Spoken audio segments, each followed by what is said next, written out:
Hello friends. Long time no see. I just had this urge to pick up the camera and start filming because I have a feeling my future self will thank me for this. And what is this, you might ask?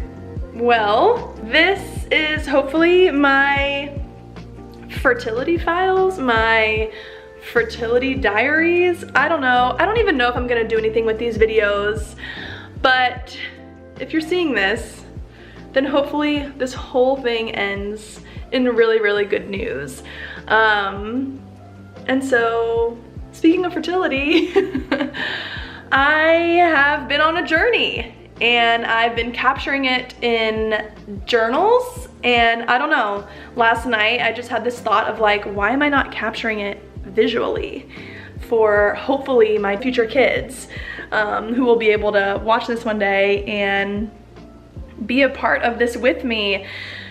So yeah, that is what I'm here to say. That is what I'm here to introduce. Again, I don't even know what the plan is for this. I just had this urge. So let's talk about my fertility journey so far.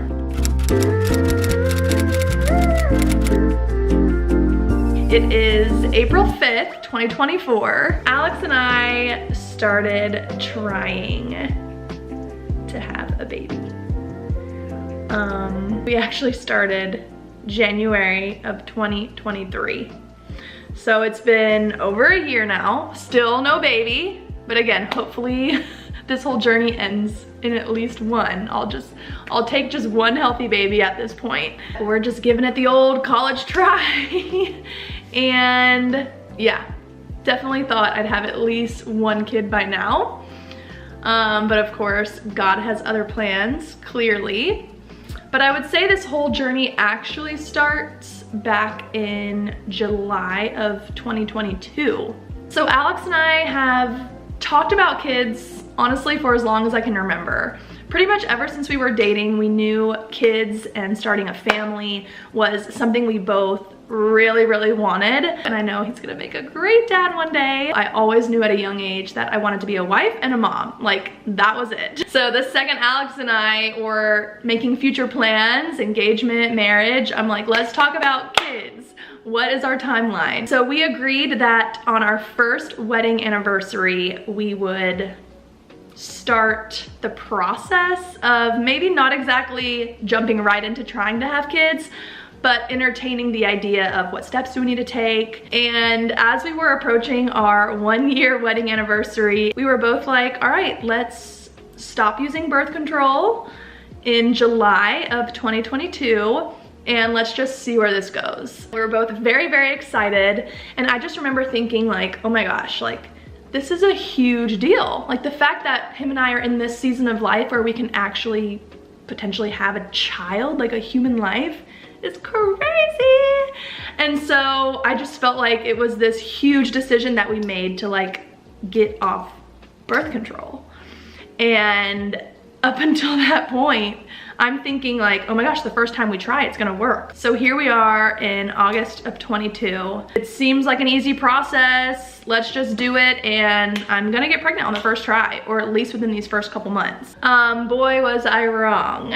And so 1 month passes, 2 months pass, 3 months pass, and even though we weren't being super intentional about trying, I do remember my first kind of like moment of disappointment was that Thanksgiving of 22. We were driving to my friend Rachel's house, actually, who's about to be here, and I had started my period that morning. And we're like driving into Thanksgiving. My mind was already thinking 10 steps ahead of like, oh my gosh, what if this is the month? What if this is the time and this is the holiday that I get to surprise, you know, my friends and family with this great news? Nobody has any idea that I've even gotten off birth control, because this was just gonna be Alex and I's little secret, and we were just gonna surprise everyone, catch everyone off guard. And oh my gosh, like, Thanksgiving would be the perfect time to share that news, because like, what more could I be grateful for? Obviously that was not the case. So I'm like trying to keep it together, going through Thanksgiving, and that was kind of the first indicator to me that like, okay, I want to start being intentional. I don't want to do this whole like trying but not trying thing. Let's see where it goes. Like, yeah, that's all fun and dandy and works for some people, but I'm 30 now, and the way my brain works, I'm like, I need to know that I'm doing everything I can to make this happen. Again, it's not up to me.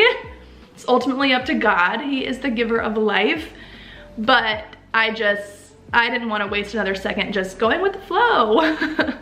As much as I really wish I could, and as much as I really thought that's genuinely how it happened. After that holiday, there was only one more month left of the year. So Alex and I talked about it, and we agreed, okay, we'll just start fresh January of 2023, and that'll be like just the perfect timing to really just dive headfirst into this whole trying to conceive journey, which I guess is a term, TTC, if you know, you know. And so that kind of felt good to have like a starting point. So Christmas came and went. I, again, was disappointed when my period came. I'm pretty sure that specific December, my period chose to be like 2 or 3 days late. And my mind starts running, and I'm like, oh my gosh, so this is how it's gonna happen. Like, I get to surprise everyone on Christmas, my favorite holiday. Of course God would orchestrate it this way.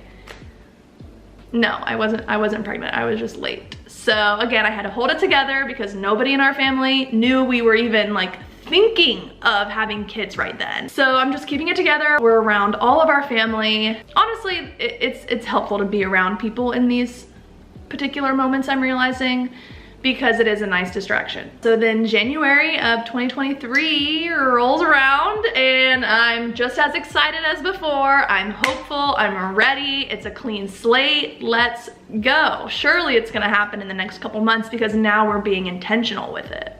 So I would say January, February, and March of last year were really like heavy in education and research, as far as me just relearning my cycle, understanding my body, actually diving into like the science behind creating life. I had a lot to learn. So it was very, very eye-opening, but it felt good because I felt productive. I felt like I was investing in our future family. And of course, being prayerful throughout this whole process is number one and has really been the solid foundation of this all. But on top of that, just using wisdom and finding resources, watching YouTube videos, podcasts, books. I mean, I have all the tracking apps, I bought all the ovulation strips, and we really started off 2023 strong. I'd say by April is when I really felt like, okay, like I've pretty much learned what I can learn. So April, May, June, July, August, September, October, November, December, nothing. I often wonder if birth control had something to do with this.